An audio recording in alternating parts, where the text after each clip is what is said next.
Hi everyone, my name's Carl and I play keys here at LCBC. And what I want to focus on right now is pad sounds and sort of what it means to play pads as it pertains to the songs that we play at LCBC. So I'm going to get right into it. When I think of pad playing, I think of actually glue. The pad is sort of the adhesive that keeps everything together and sort of fills in the cracks, and it provides space and it provides ambient sound. For the most part, that's how I see it. So let me tell you some of the sounds that I like, and we can go from there. One of the main sounds that I enjoy is a warm pad, and doesn't have very many highs, not very much brass, not very much strings. It's just that sort of nice ambient, warm, lush sound, so to speak. And I play this behind prayers. A lot of times this might be at the beginning or an introduction of a slower song that we might play. It just provides that, again, that sort of ambient behind everything else sound. So I love that. It's mellow.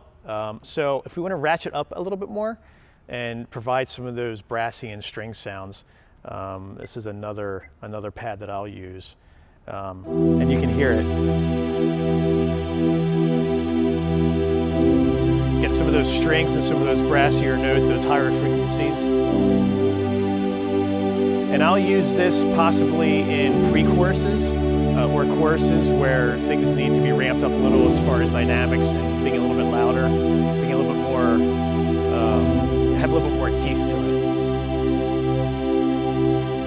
And I will tell you, those two pads really are the main two sounds that I use and variations of throughout the songs. So one of the things that you can do is let's play this string pad sound again. You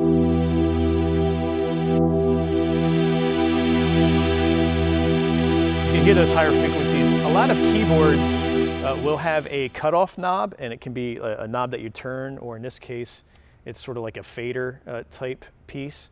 And it's either cutoff or resonance. A lot of keyboards have these. So in this particular case, this cutoff, I'm using this more grand string brass pad sound off the bat.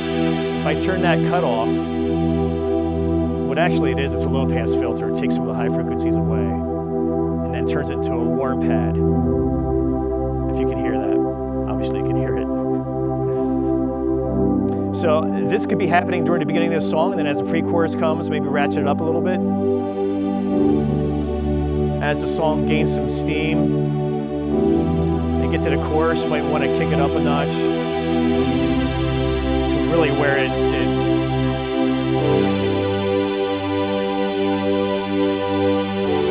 back down. Let's say we're in an interlude or something, and there's that brilliant, lovely, warm sound again. So those are some of the things you can use as far as the pad sounds go, and that I like to use, and it seems to work really, really well. So a lot of times as far as what notes to play for the pads, I tend to keep it really open. And that's only because I don't want to muddle the sound. Sometimes pads can get really muddled and almost not really sound correct, because you're like, what is that brrr sort of droning sound? No. So a lot of times what I'll do is play fifths or thirds and keep it pretty open. So here's an E minor chord, for instance, and I got the fifth and the third up top, but you just want to keep it pretty open for the most part. I would say fuller chords, again, when you're getting louder or maybe in a chorus, maybe hit a triad. And I'm staying sort of in the middle of the keyboard. I'm not really varying up here or going up. Sometimes that can get really sort of So again, I'm keeping it pretty open. In the left hand, I'm sticking with octaves for the most part. I don't hardly at all vary or go away from that octave playing in the left hand. Just keeping it open and keeping it simple. And again, I want to provide sort of just a space, to where the rest of the band can play on top of. So one of the great ways that the pads come into play at LCBC is just playing behind somebody talking, whether it's the pastor or somebody else. And so what's the best way to play that? So let's say you're coming off of the last song of the set.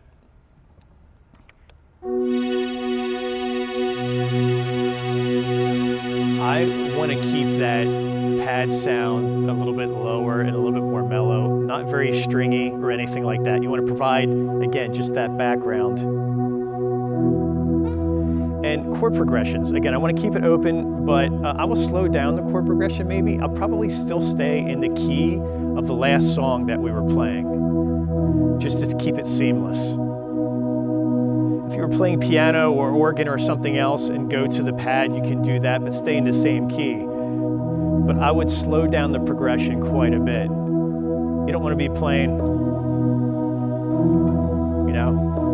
yeah, that's not cool. So slow down the progression and just let it air out. And then a lot of times what happens is that those prayer loops will start. So I will want to listen to what the prayer loops are during practice or whenever we rehearse. And so that I would land on this on the chord that the prayer loops start on. So let's say the prayer loops start on a B. I want to make sure after the pastor says amen, or after the announcements are done or whatever, just make sure you get back into that key that the prayer loops start on.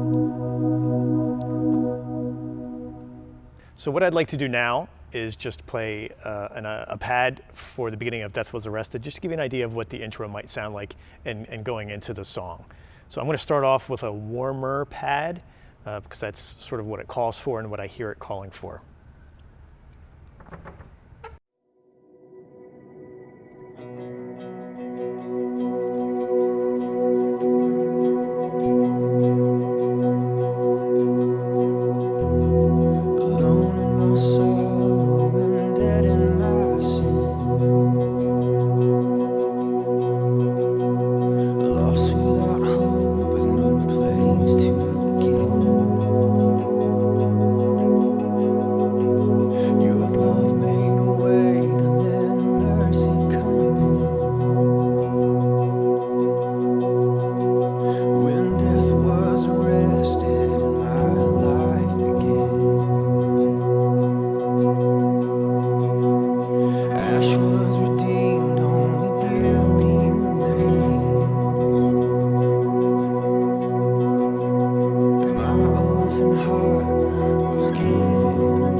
Yeah, so just to sort of explain what happened there, I did switch to piano and pad only because in the song it called for it at that point in time. So I did make that transition. But just real quickly at the beginning, I was really sustaining the right hand and barely, it didn't move it. And again, spreading out the intervals, not very clumped together. Sort of hearing that dissonance between the keys and keeping it very open.